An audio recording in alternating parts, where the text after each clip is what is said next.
ज्या बाईकडं दाखवायला काही नाही ना, जिच्याकडं प्रतिभा आहे, संपन्नता आहे, बौद्धिक क्षमता आहे, कुवत आहे, ती मुलांवर चांगले संस्कार करील, आपलं घर चांगलं करील, नवऱ्याला जीव लावील, प्रपंच चांगला करेल, परमार्थाच्या वाटेला लागेल. आणि जिच्याकडं प्रतिभा दाखवायला नाही ना, ती अंग प्रदर्शन करते. काय करते? माऊली स्वतः सांगतात, तिच्याकडे दाखवायलाच काही नाही ना, ती दुसरं काय दाखवील अंग प्रदर्शनाशिवाय. परंतु जिच्याकडे दाखवायला प्रतिभा आहे, ती कुलवधू लपवी अवयवाते. काय करते? अवयवाला लपवते, कुलवान स्त्री. कारण तिच्याकडे प्रतिभा आहे. तसा जो भक्त आहे ना, तो परमात्म्याशिवाय कुणाचा विचार कधी करत नाही, अजिबात करत नाही. ही एनर्जी इकडं तिकडं लावू नका, योग्य ठिकाणी लागली पाहिजे एनर्जी. ऐका, आणि ज्या दिवशी एनर्जी योग्य ठिकाणी लागेल. बरं, एनर्जी जाण्यासाठी खूप वाईट वेगवेगळे विषय आहेत. डोळ्यातूनच 80% एनर्जी जाते. किती जाते? डोळे, इंद्रिय फार वाईट आहेत. इंद्रियांनी पागल केलंय तुम्हाला, इतकं पागल केलंय. काय? इंद्रियार्थेषु मन वैराग्य अहंकार येवच जरा मृत्यू जरा व्याधी दुःख दोषानुदर्शनम. गीता म्हणते, अरे अरे अरे, बरं एकटं मन तुम्हाला अख्खं फिरविते, बाकी तर लांबची गोष्ट आहे. बाकी इंद्रियांचं बोलतच नाही मी. मनानं एवढं पागल केलं, एवढं पागल केलं, मन गेलं का सगळंच गेलं, काही राहत नाही. मनावर सुद्धा कंट्रोल नाही. त्या दिवशी आळंदीमध्ये मी दर्शनाला गेलो, एक भिकारी माझ्याकडे आला, म्हणला महाराज 20 रुपये द्या ना. त्या दिवशी 2 कीर्तनं होती, मी मोकळ्या मनानं 50 रुपये त्याला दिले. किती दिले? आणि दर्शन करून आले होते, म्हणते महाराज अजून 50 रुपये द्या ना. त्याला म्हणलं आता थोबाड पुढे, तुला मागितले 20 रुपये होते, दिले 50 रुपये, आता कशासाठी पाहिजे? म्हणला माझ्या मैत्रिणीला द्यायची. कोण म्हणते? भिकारी. त्याला म्हणलं तुलाही मैत्रीण आहे काय? ते म्हणतं तिच्यामुळं तर मी भिकारी झालोय. तुम्हाला कळालं तर पहा मला काय सांगायचं. जसं ती जाग्यावर बसली याला भीक मागायला लावलंय, तसं मन बॉस जाग्यावर बसलंय आणि इंद्रियांना भीक मागायला लावलंय. मला संगाना जिव्हार स्नेकडे ओढी शिष्णाशी रती सुखाची गोडी. नाथ बाबा काय सांगतात विचार करा. मी कधी कधी चांगलं डोळ्यांना पाहा वाटतं, तृप्ती कुणाला? इच्छे ते चढवी, त्याचं नाव मन आहे. वायू तत्वाचे अंतर जे भुलीचे कुहर बुद्धीचे द्वार झाकलेचे नि वाया मन हे नाव एरवी कल्पनेची सावेव. ज्ञानोबराय म्हणतात हे कल्पनेची सावेव आहे, वाया मन हे नाव आहे. याला काय? मला सांगा, आपल्या कारखान्यावरच्या बाया संगमनेरच्या पलीकडे मंगल कार्यालय तिथं निघाल्या लग्नाला, लहान लहान लेकरं घेऊन निघाल्या. आणि एक रिक्षावाला आलं, तो म्हणला मावशी यायचं काय? ती म्हणली बाबा किती रुपये घेशील? तो म्हणला 20 रुपये. ती मावशी म्हणली पोरांचे किती घेशील? ते म्हणले तुम्ही जर सगळ्या बसल्या तर पोरं फुकाट. ती बाई म्हणली असं कर दादा, पोरांना घेऊन जा, आम्ही जरा वज वज येतो हळूहळू मागून. कळालं तर पा, इंद्रिय मन गेलं का इंद्रिय फुकट, त्याला काही नाही. ऐका, मग इंद्रिय योग्य ठिकाणी एनर्जी लावायला शिका, मग एनर्जी वेगवेगळ्या ठिकाणी डायव्हर्ट होते. आणि सगळ्यात मोठा आजार जो एनर्जीचा आता, तो चिंता नावाचा आजार आहे. काय मला जिच्यावर बोलायचं आहे, स्ट्रेसलेस लाईफ पाहिजे, पण सध्या स्ट्रेसलेस लाईफ राहिली नाही, अजिबात राहिली नाही. तणावमुक्त जीवन जगायचं आहे, पण आहे कुठं? करोडपती माझ्या पुढं बसलेत, चांगल्या चांगल्या पोस्टवर असलेले माझ्या पुढं बसले. चेहरे बघा बरं तुमचे. मोबाईल स्मार्ट वापरल्यानं माणूस कधी स्मार्ट होत नाही. ज्याची स्माईल स्मार्ट आहे, ज्याच्या चेहऱ्यावर तेज आहे, ज्याचं अंतकरण शुद्ध आहे, चारित्र्य संपन्नता आहे, कॉन्फिडंट लेवल कधी येतो माहिती आहे का? मी पापी नाही, मी चुकीचं काम करत नाही, हेच तुम्हाला कॉन्फिडंट लेवलला आणतं. तो चेहरा तुमचं सांगतो. नाहीतर मग जीभ एक बोलते, तुमची बॉडी लँग्वेज एक बोलते. काय वाक्य लक्षात ठेवा. स्मार्ट मोबाईल वापरल्यानं कधी माणूस स्मार्ट होत नाही. ज्याचं स्माईल स्मार्ट आहे, ज्याचं अंतकरण शुद्ध आहे, ज्याचं चारित्र्य संपन्न आहे, तो माणूस खरा स्मार्ट आहे. वाक्य ध्यानात ठेवा, खरा स्मार्ट तो आहे. जीवन साफल्याकडे चिंता नावाचा आज, आणि 2025ला एवढ्या चिंता आहे. बरं, चिंतेचा निचरा वरून खाली होतो, खालून वर नाही. समजा आपण बायकोला शिव्या दिल्या, देतोच, तेवढं चांगलं काम आपण कधी ना कधी करतो. बरं, बायकोला शिव्या दिल्या, ह्या काय करतील? आपल्याला शिव्या देतील का? त्यांना पातिव्रत्याचा बांध आहे, त्या काही करत नाही, फक्त लेकराला 2-3 वेळा हाताखालून गाडी देतात मोकळ्या वेळेत. काय करतात? तणावाचा निचरा झाला पाहिजे ना. बरं, ते पोरग काय आईबापाला मारेन का? ते चौकात येतं आणि कुत्र्याला दगडी आणीत बसतं. काय कर? स्ट्रेसलेस झालं. 2025ला फार तणाव यावं, प्रत्येकाला तणाव आहे. माझ्या सकट मला सुद्धा उद्या आता सकाळच्या कीर्तनाला पोचायचं, संध्याकाळचं कीर्तन आहे, घसा इतका ताणला की मलाच कळत नाही. रोज बोलणं सुद्धा चांगलं नाही. रोज मी 4-4 तास 6-6 तास बोललो आणि त्याच्यामुळे आता स्वर सुद्धा लागत नाही. माझं अडचणी तयार झाल्या. घशाला मला सूज सांगितली, आतून फोड आलेत. कशाचे आहेत आता त्याचा तपास करायला सुद्धा वेळ नाही, कारण दिसायचं कमी झालंय. चिल्लर दिसतच नाही, नुसत्या नोटा दिसतात. त्यामुळं आरोग्याचंही फार वाटोळं झालं, काही राहिलं नाही. मला माझं सुद्धा कळतं, आवाज थरथरतो, स्वर लागत नाही, पर्याय नाही, पण तसंच रिटीतोय चाललंय, कारण गणपती आहे तोवरच कमवून घेतलं पाहिजे ना. अवघड आहे हो सगळं, काय तुम्हाला सांगायचं. जाऊ द्या.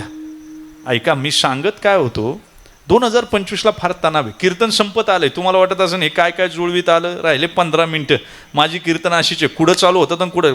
मीच पाहिलं 10:15 वाजले. 8:30ला कीर्तन चालू झालंय, 10:30ला डॉट संपवणार. एक्स्ट्रा करायचं काही कारण नाही, काय ओव्हर टाईम करायची गरज नाही. थोडे परी निरे, लय करायचं नाही. ऐका, 2025ला फार तणाव आहे. एकानं पोल्ट्री टाकली बरं का, आपल्या अमृतनगरच्या पलीकडच्या बाजूला, राहते संगमनेरमध्ये तिकडे गावात. त्यानं मॅनेजर ठेवला. 1 वर्षभर पोल्ट्री लॉसमध्ये चालली बघा. आणि ते आलं एक दिवस, मॅनेजरला म्हणला, बापाची ठेव आहे, पैशाचं झाड आहे, तिकून आणायचे आणि इकडं घालायचे. या महिन्यात जर पोल्ट्री नफ्यात आली नाही तर तुला कामावून काढून टाकेन. आता मालकाचा तणाव कोणावाला?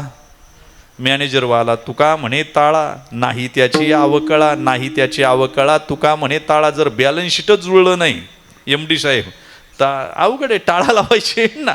आणि ज्याला टाळाच लागत नाही त्याला टाळा लावण्याशिवाय पर्याय नसतो. वाक्य ध्यानात ठेवा. तुकोबरांची परिभाषा आहे ती. कसंही जुळवा तुम्ही. ते मॅनेजर गेलं कोंबड्यांना दम दिला. आजपासून जर डबल अंड दिलं नाही तर तुम्हाला दाना पाणी बंद. मायक काय पाहता, कोंबड्या घाबरल्या. प्रत्येकीनं डबल अंड दिलं. मॅनेजर चेक करीत चालला आणि एका ठिकाणी एकच अंड दिसलं. मॅनेजरनं दम दिला. काय एक दिलं? समोरून आवाज आला, नशीब समजा एक दिलं, मी कोंबडा आहे तरी एक दिलं. काय दिलं तुम्हाला कळालं तर पा. 2025ला कोंबडा अंड दिन एवढं टेन्शन आहे का नाही? मग आनंदी कोण आहे? घुळ घुळा वाजती टाळ, घुळ घुळा वाजती टाळ, घुळ घुळा वाजती टाळ, घुळ घुळा वाजती टाळ. नादर साळ,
वेळेच्या अगोदर चितेपर्यंत घेऊन जाते आणि चिंतन वेळेच्या अगोदर देवापर्यंत घेऊन जातं बरं का. एक वाक्य लक्षात ठेवा. चिता चिंता समख्याता बिंदुमात्र विशेषता, सजीवम दहते चिंता निर्जीवम दहते चिता. बरं, चिंता वेगळी आणि काळजी वेगळी बरं का. चिंता कशाला म्हणायचं? एखादी घटना घडून गेली पण त्याचे परिणाम आले नाही, त्यावेळी चित्त जे हुरहुर करतं त्याला चिंता म्हणायचं. आणि काळजी कशाला म्हणायची? एखादी घटना घडून गेली, तिचे रिझल्ट ओरिएंटेड आलेत आणि आता भोगावे लागणार, त्यावेळी जी टोचणी लागते चित्ताला, त्याला काळजी म्हणायचं. पण काळजी चांगली नाही आणि चिंताही चांगली नाही. तुम्हाला जर विचारलं साप बरा का नाग बरा, तुम्ही काय म्हणाल?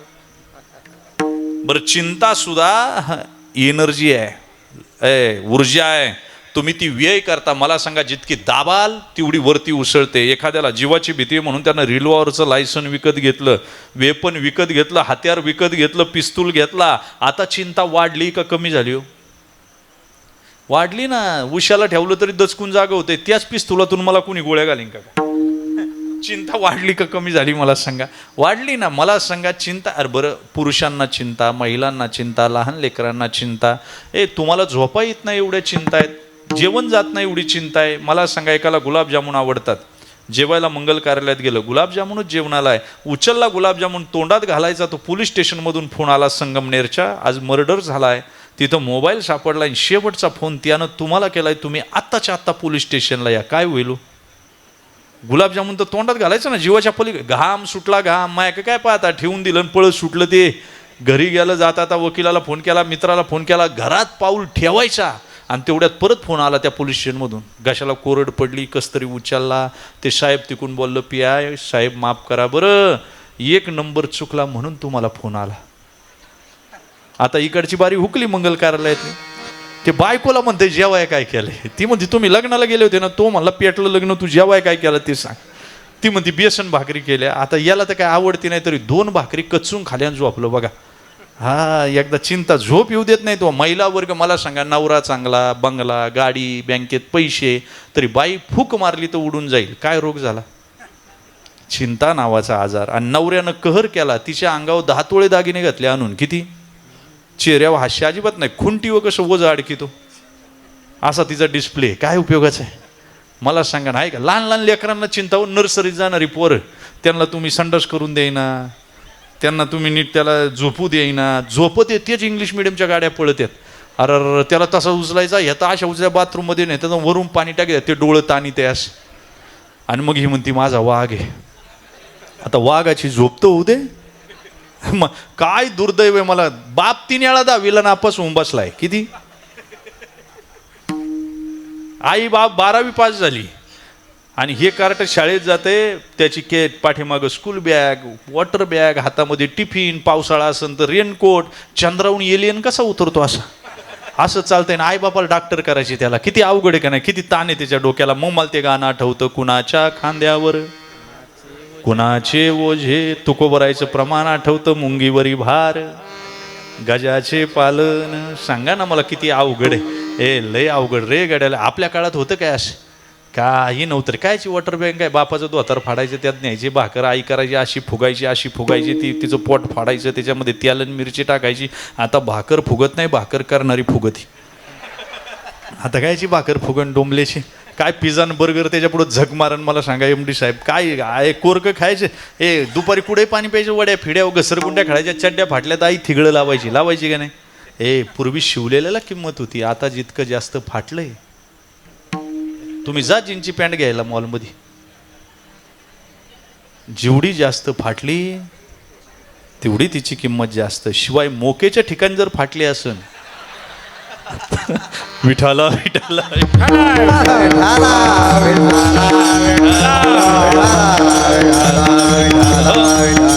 झालं सगळं. काय लहान लहान लेकरांना चिंता आहे मला सांगा ना. मग चिंता निवारण्यासाठी परत एनर्जी वाया घालवतो आम्ही, बरं का. मी एनर्जी याच्यावरच बोलतोय फक्त आता, ऊर्जेवर. मला सांगा, एकतर चिंतेत एनर्जी गेली, परत ती सॉर्ट आउट करायला एनर्जी. बरं, सॉर्ट आउट करण्याचे काही मार्ग मोजके आहेत. काही जण दारू पितात. आता दारू पिली म्हणजे चिंता मिटली काय? उलट कालच्यापेक्षा डबल सकाळी वाढली. रात्री काय काय केलं काय आठवत नाही ना. आठवत का? डबल वाढली. मग दारू पिणारे मानसिक रुग्णच, हे काही शहाणे नाहीत, याडपटच आहे ती. 31 डिसेंबरला निर्णय घेतात प्यायची नाही. पोरांनी पाहिलं असते, बायकोनी पाहिलं असते, वरून चादर ओढून घेते. पोरं शाळेत जातपर्यंत लाज वाटते ना पोरांना तोंड दाखवायची.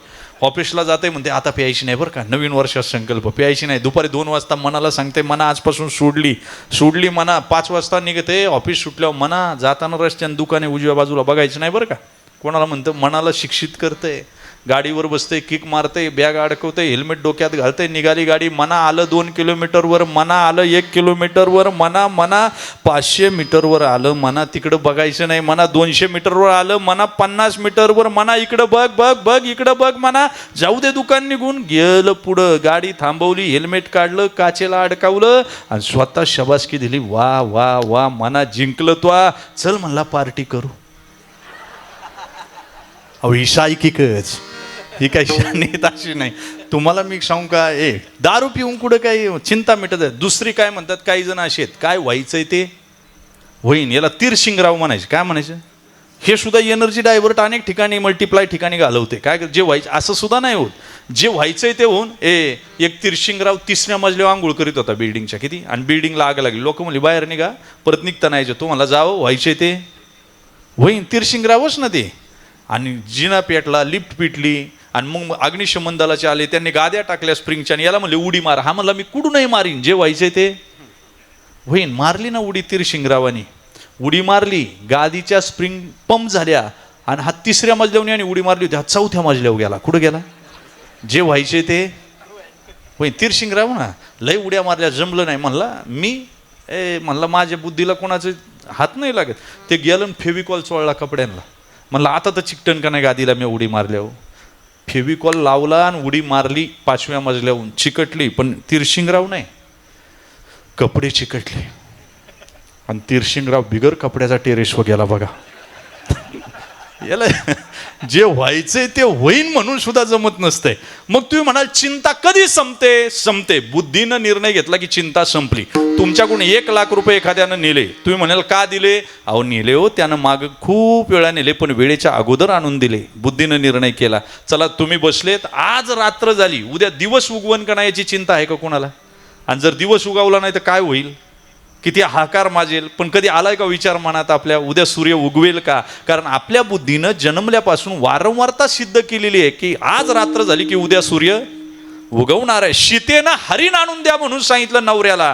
प्रभू रामचंद्र गेले आणि हरणानं आवाज काढला, लक्ष्मणा धाव, सीते धाव. सीता लक्ष्मणाला म्हणते दादा अडचणीत जा. लक्ष्मण म्हणतो माझा दादा कधीच अडचणीत नाही. कारण लक्ष्मणाच्या बुद्धीनं वारंवारता सिद्ध केली होती की दादानं राक्षस मारलेत अनेक मोठमोठे, माझा दादा कधी अडचणीत नाही. पण सीतेनं कधीच पराक्रम पाहिलेला नाही आणि जो ऐकलाय त्याच्या सुद्धा लक्ष्मणाची भागीदारी. काय? आणि भागीदारीत धंदा कधीच असू नये. 10 रुपयाचा असू द्या, पण एकट्याचा असू द्या. भागीदारीतला धंदा म्हणजे 1 लोण्याचा गोळा आणि 2 बोके करूच नाही. ते मला सांगा, वारंवारता सिद्ध जर झाली असती तर सीता फसली नसती. मला सांगा, शिंप्याची बायको कधीच आपल्या नवऱ्याक कपडे शिवणार नाही.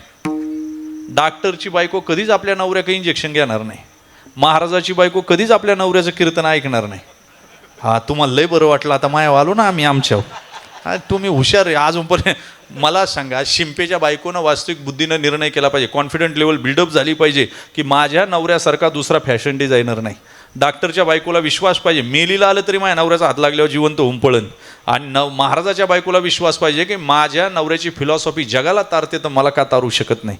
सांगा ना तेवढी ज्यावेळी बुद्धीनं निर्णय घेऊ त्यावेळी संपलं. मग तुकोबरायांनी अनेक महिला वर्ग, तुम्ही ना तुमचा नवरा जर ड्रायव्हर असेल ना त्याच्या शेजारी बसून, किंवा कार चालवित असेल तर बसून फिरत जा त्याच्या गाडीमध्ये.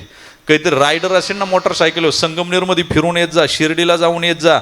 म्हणजे जर कधी निरोप आला तुमच्या नवऱ्याचा ॲक्सिडेंट झाला तर ती म्हणेल इम्पॉसिबल, माझ्या नवऱ्याची ड्रायव्हिंग मला माहिती आहे. तसं का झालं हे तर 1 गुण माहीत झाला तुम्हाला. तसं तुकोबरायांनी अनेक पुराणं वाचली, त्यांना 1 गुण माहीत झाला. ते म्हणतात त्या दृष्टीने आम्ही निश्चिंत झालो अभंगाच्या पहिल्या चरणामध्ये. आम्ही आसो निश्चिंतेने, आम्ही आसो निश्चिंतेने, आम्ही आसो निश्चिंतेने, आम्ही आसो निश्चिंतेने, आम्ही आसो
तुकोबरायांना एकच गुण मिळाला, तुकोबराय म्हणतात, आम्ही असो निश्चिंतेने एका गुणे तुमचिया. कोणता गुण आहे?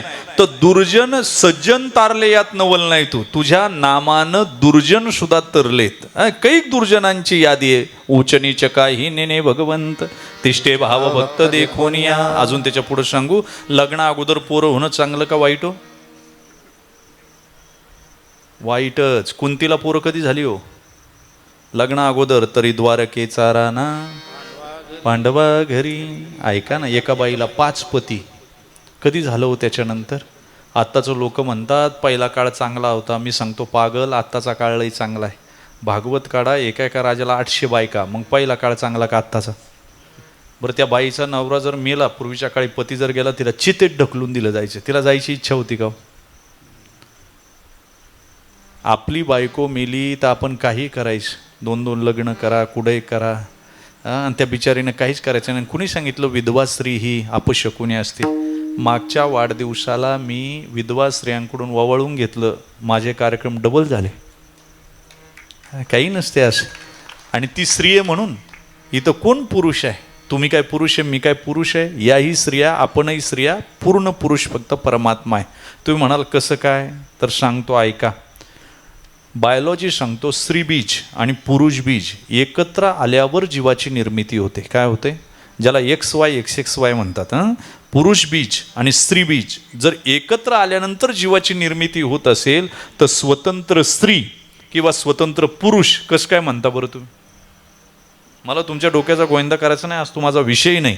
पण मला एकच सांगा, एका बाईला 5 पती तेव्हाच्या नंतर कुठंच नाही. तरी द्वारकेचा राणा पांडवा घरी. मनुष्य योनीत जन्माला आला. लग्न मनुष्य योनीत केलं पाहिजे की नाही? लग्न करण्याच्या पद्धती चुकत चालल्या. आता बायोडाटे इंचावर फिरतात सध्या. मुलीचं सौंदर्य आणि मुलाची संपत्ती याच्यावरच लग्न जमतात. आणि दुर्दैवानं दोन्ही टिकणारे नाहीत. त्या ताईला 1-2 लेकरं झाली की तिच्या सौंदर्याचे 2, 12 आणि 3, 13 वाजतात. आणि ते जर नीट निघालं नाही ते पोरगं सगळ्या संपत्तीची राख रांगोळी करते. काय करते? आणि पुरींचे बाप किंवा आई, तुम्ही मुलाला देतच नाही. पोराला देता काय पोरगी? कोणाला देता? कोणत्या आईबापानं पोराची टेस्ट केली हो? याच्यात पुरुषत्व किती पर्सेंटेज आहे? 40%, 20%. ज्याला सिमेंट टेस्ट म्हणतात. केली पाहिजे. काय केली पाहिजे? केली पाहिजे. पण आम्ही संपत्ती पाहून मुली देतो. पुरुष आहे का पाहून मुली नाही दिल्या. जाऊ द्या सोडून. भीमानं लग्न मनुष्य योनीत आला आणि लग्न राक्षसिनी बरोबर केलं, हिडिंबा बरोबर. तरी द्वारकेचा राणा पांडवा घरी. मित्राच्या घरी जायचं यायचं, जायचं यायचं, आणि त्याचीच बहीण पळून आणायची. चांगलं आहे का हो? तू भोवनी असे संन्यासी चोरोनी नेली माझी भगिनी. श्रीकृष्ण म्हणतात, तू माझी बहीण पळून नेली आणि चोरून न्यायला कोणी मदत केली? आणि युद्धात याला मागं ठेवला ना हा पुढारा झाला. काय झाला सांगा ना मला. तरी द्वारकेचा राणा. चला जाऊ द्या, लय उदाहरण सांगत बसत नाही, वेळ संपत आली. मटण खाणं चांगलं नाही, मांस खाणं चांगलं नाही, पण विकणं तरी चांगलं आहे का हो? पण एकाला बापाकडून दुकान आलं होतं. त्यानं मटणाच्या दुकानाचं नाव ठेवलं होतं श्री विठ्ठल मटन शॉप. काय नाव ठेवलं होतं? Shri Vitthal mutton shop. गळ्यामध्ये माळ, जानवं, शिंडी, गंगे स्नान करायचं, गंध लावायचं आणि मटण विकायला बसायचं. गर्दी झाली का देव विकू लागायला यायचा. नाव आठवतं काय तुम्हाला? सज्जन कासया विकुला माळ्या सावत्यास खुरपू लागे. किती उदाहरणं सांगू. एका वेशेनं नातेवाईक सोडून गेले म्हणून तिनं पोपट पाळला आणि त्याचं नाव राघू ठेवलं. मरताना इंद्रियांनी बगावत केली. राघू म्हणता आलं नाही, राघव म्हटली. आणि त्या एका नावावर तिचं बिल पास केलं देवानं. एका कवनासाठी गणिका वैशविली वैकुंठी. आजामेळ काय खरंच नारायण म्हणला काय? येन केन प्रकारे ममरटंती जीवाहा. आणि मग नारायण मुलाचं नाव ठेवलं. मरताना म्हणला नारायण नारायण. त्यासाठी विमान पाठविले पुत्राच्या लोभे म्हणे नारायण. त्यासाठी विमान पाठविले. अशी कैक उदाहरण आहे. म्हणून दुराचारी तरले नामे घेतो प्रेमे म्हणून. तुकोबरायांना अजून एक फार दाखला गोड मिळाला असेल. समकालीन संत आहेत तुकोबराय. आणि तुकोबरायांनी डोळ्यानं पाहिलं ते. आणि तुकोबरायांची धारणा झाली. बरं, चोखोबा नावाचे संत हरिजन समाजात जन्माला आले. गावाच्या बाहेर झोपडी, रकाट्याची लंगोटी, फाटकं मुंडास, गाव पाटलानं मारलेले चापकाचे फटके, त्यातून रक्तन पुगळतंय. गळ्यामध्ये थोकायला मडकं, मागं खराटा बांधलेला झाडू आणि गळ्यामध्ये फुटका विना. अरे अरे अरे, आज सकाळ झाली, सूर्याची किरणं पडली, जखमा ओल्या होत्या, फणकारे मारत होत्या, आणि सोयराबाई नावाच्या बायकोनं सांगितलं, मालक 9 महिने भरत आले हो, बाळंतपण करायला कुणी बाई नाही, तुमच्या बहिणीला निरोप द्या. निर्मलाबाईला निघाले चोखोबा, मुंडासं सरळ केलं, रकाट्याची लंगोटी वर ओढली, अरे अरे मडकं गळ्यात अडकवलं, पाठीमागं झाडू बांधला आणि विना अडकवला निघाला. 5-6 वारकरी पंढरपूरला जाताना दिसले, निघालं रे त्याच्याबरोबर. पंढरपूरला गेलं, तुका म्हणे गंगा सागरी संगम, अवघ्या झाल्या उर्मी एकमय. आणि इकडं 15-20 दिवस, महिना झाला, प्रसूती काळा चालू झाल्या, डोळ्यातलं पाणी आटलं, गर्भातलं पाणी आटलं, आणि रडू लागली, देवा कोण रे माझं बाळंतपण करेल. वैकुंठातून परमात्मा निघाला, वैकुंठातून. आईसाहेब म्हणतात, मालक कुठं? माझ्या सोयरीचं बाळंतपण करायला. येड का खुळ धनी, बाईचं बाळंतपण बाईच करू शकते, पुरुषाचं काम नाही. एवढंच ना, अकर्तुम अन्यथा कर्तुम शक्तीनं चोखोबाच्या बहिणीचं रूप घेतलं. वहिनी उघडा द्वार, हाका मारी. दारावर आला, थाप मारली, कुडाचा आधार घेत घेत सोयराबाई उठली. दरवाजा उघडला आणि समोर ननंदबाईला पाहून रडायला आलं, पण डोळ्यात पाणी आटलेलं, गळ्यात पडली आणि इतका हंबरडा जोरात फोडला. काय भाग्य असेल सोयराबाईचं, जगाच्या बापाच्या गळ्यात पडून रडायला मिळालं. भगवंत म्हणतात, मी आलोय ना वहिनी, आता मी बाळंतपण करील, काळजी करू नको. बाळंतपण केलं रे, नाळ कापला, बाळुती धुतली, विटाळाची कपडे धुतली, हागणं मुतणं काढलं, नाहू माखू घातलं, बाळंतीणला 5वी घातली, बारसं पूजलं, हातावर आंगडं टोपडं शिवलं, बाळाचं नाव कर्म मेळा ठेवलं. आणि काही दिवस गेले आणि हे शुद्धीवर आलं पंढरपुरात. माझ्या सोयरीचं कसं झालं असेल, जगली असेल का मेली असेल, मुलगा झाला का मुलगी झाली, निघालं तिकून. आणि याला बिनतारी संदेश आला. हे काय म्हणतोय माहितीये सोयराबाईला? ते म्हणते, वहिने आता तू तुझ्या पायावर उभी राहायला लागली, लेकरूही मोठं झालं, आता मी जाते, माझी लेकरं वाट पाहत असतील. आता याची लेकरं कोणती? विठू माझा. तेव्हा ती काय म्हणते माहितीये? नामदेव गाथा सांगते, थांबाबाई तुम्हाशी शिविते चोळी, तुम्हाला चोळी शिवते. भगवंत रूपी बहीण म्हणते, वहिने देवाच्या कृपेनं माझ्या घरी काय कमी आहे ग, मला तुझं चोळी नको, लुगडं नको, फक्त माझ्या दादाला जीवला. भजन करता करता घरी येत नाही, वेळेत आला ना त्याला काही बोलू नको, काही कमी जास्त लागलं ना मला सांग, मी काम करू लागायला येईल. ऐका, जसे चोखोबा गावात आले, भगवंत रूपी बहीण बाहेर निघाली, सोयराबाईनं बाळ हातात दिलं, आणि हातात दिल्याबरोबर चोखोबा पाहू लागले, मुके घेऊ लागले, म्हणले, मालक थोडंसं लवकर यायचं हो, तुमची बहीण आत्ताच गेली. चोखोबा म्हणले, कोणती बहीण सोयरे? निर्मलाबाई इडिका खुळे सोयरे, निरोप सांगायचं विसरलो मी. मालक तुमचीच बहीण आली, तिनंच बाळंतपण केलं, हागणं मुतणं काढलं, विटाळाची कपडे धुतली, बाळाचं नाव कर्ममेळा ठेवलं, आंगडं टोपडं सुद्धा त्यानेच शिवलं. आणि मग चोखोबाच्या लक्षात आलं, हे काम कुणी केलं? लेकरू दिलं रे बायकोच्या हातात.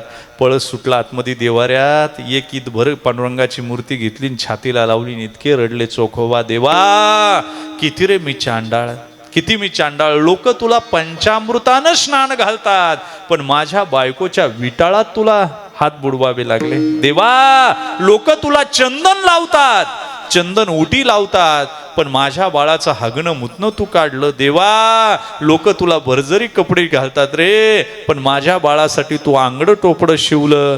कसा उतराई हो याच्यातून? ढसा रडले चोखोबा. तुकोबराय म्हणले, हे तुकोबरायांच्या काली समकालीन संत आहे आणि गाव कुसाच्या बाहेर राहणारे. ज्यावेळी लक्षात आलं तुकोबरायांच्या, त्यावेळी तुकोबराय म्हणले, नाही तुम्हा धाव घेता कृपावंताळस, दुराचारी तरले नामे, घेतो प्रेमे म्हणून विठोबा रखुमाई, विठोबा रखुमाई, विठोबा रखुमाई, विठोबा रखुमाई, विठोबा रखुमाई,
तुकोबरायाने त्याच परमात्म्याला आई असं संबोधलं.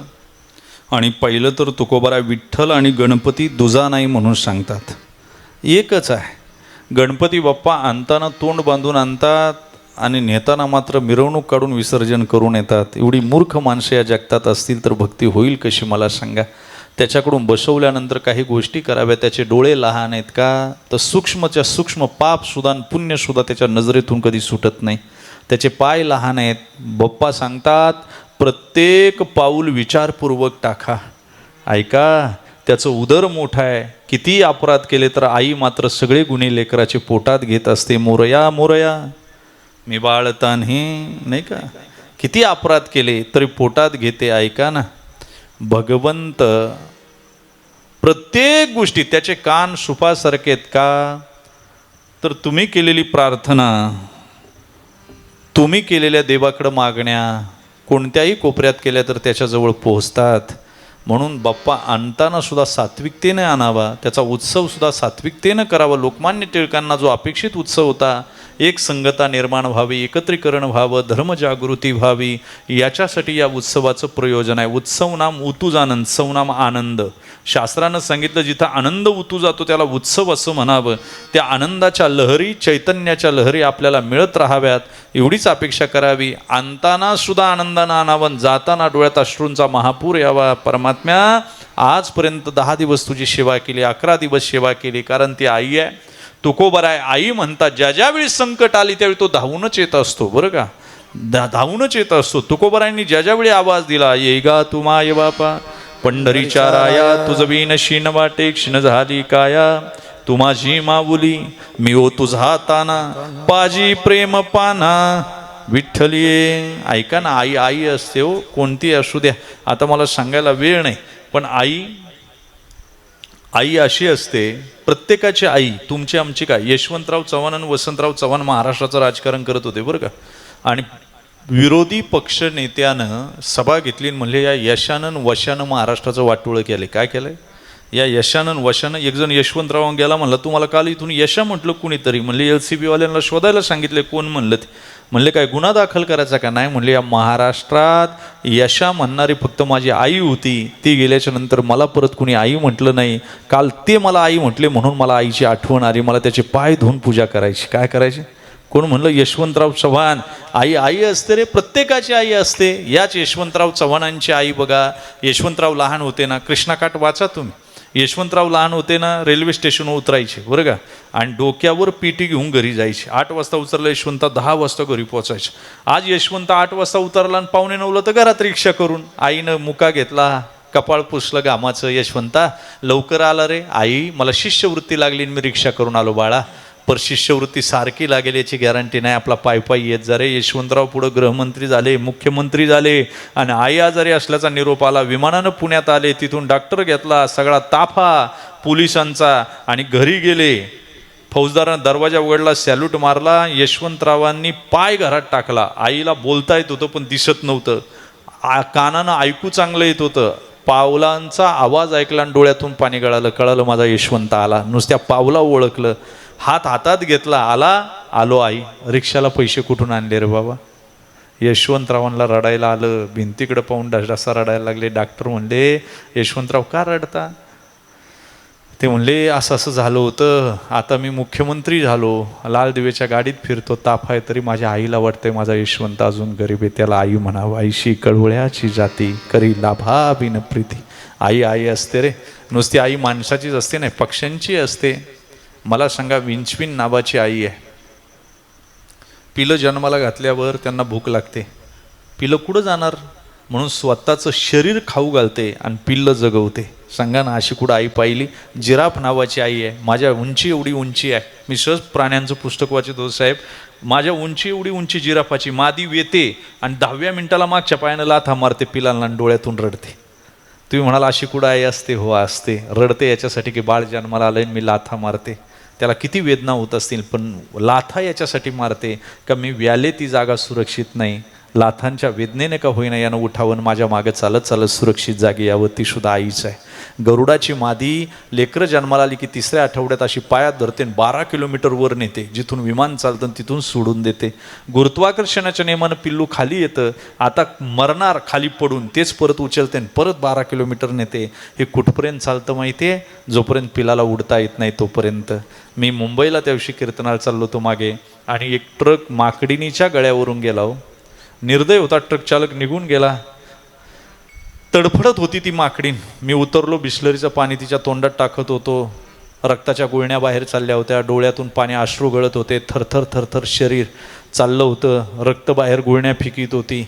पण मागं ज्यावेळी मी पाहिलं ना, त्यावेळी माझ्या डोळ्याला धारा लागल्या. माकडिनीचं पिल्लू तिच्या सडांना चुटचुट चुटचुट चुटचुट पीत होतं, आणि ज्या अर्थी पीत होतं त्या अर्थी मरताना सुद्धा तिनं पाहणा सोडला होता. ज्ञानोबराय म्हणतात, का तान्ह्याचे लागता झटे मग तेने अधिकची पाना फुटे. त्याला आई म्हणावं म्हणून तुकोबरायांच्या लक्षात आलं, गणपती असे काय, पांडुरंगण गणपती तुझ्या नाही, देव देवच आहे, परंतु आम्हाला माहिती आहे तू आई आहे. म्हणून बऱ्याच वेळा हाका मारताना ये गै ग विठाबाई माझे पंढरीचे आई. शिवजी कासराच्या बायकोनं सोमल नावाचं विष अंगावर ओतलं तरी जळे माझी काया लागला शेवनवा, धावरे केशवा माय बापा. म्हणून तुकोबाराय म्हणले, आम्हाला माहिती आहे ज्या ज्या वेळा लेकरावर संकट येईल आई दम धरीत नाही, आई धावून येते. ते कसं विसरू, कारण तू आमची आई. अभंगाच्या शेवटच्या मने विसरू काही, तुका मने विसरू काही,